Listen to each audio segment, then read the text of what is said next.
Deepfakes are making AI look really scary, right? In Hollywood, AI has been used to create trailers like IBM's Watson did for Morgan. Its first birthday. Or de-age actors.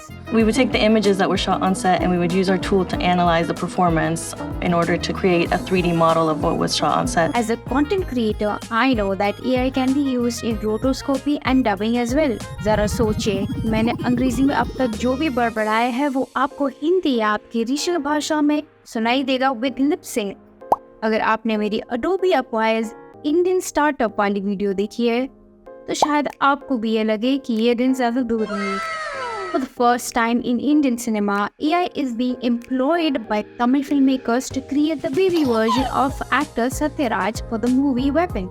In advertising, AI has been used to create hyper-personalized experiences. For example, King Khan's Diwali ad for Cadbury's and Rohit Bhai's ad during the recent ICC World Cup for Royal Stag.